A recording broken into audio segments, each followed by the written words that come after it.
निष्कट परवर्ती प्रसंग पर नजर पक राहुल सांसद पद हटेबा कसरत राहुल गांधी सभ्य पद रद्द पर आवेदन बीजेपी सांसद निशिकांत दुबे एथपाई उद्यम आरंभ कर गत किछि दिन है विरोधी दल नेता राहुल गांधी और बीजेपी सांसद मध्य विभिन्न प्रसंग को नहीं कथा कटाकटी जारी रही से पूर्वतन सेना मुख्य जनरल एम नरवणे अप्रकाशित बहिर प्रसार को नहीं राहुल को टार्गेट करा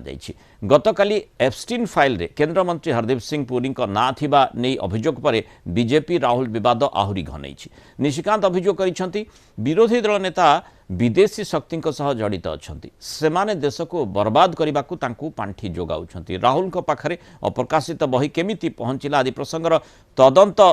जारी करने सह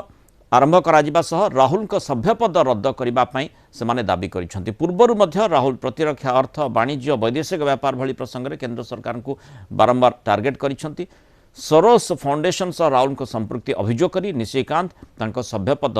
रद्द दाबी कर पूर्व 2023 रे एक मानहानि मामलें दोषी सब्यस्त होगापर राहुल लोकसभा सभ्यपद रद्द होता जनवरी 28 तारिख आरंभ होता बजेट अधिवेशन 65 दिन मध्य 30 बैठक अनुष्ठित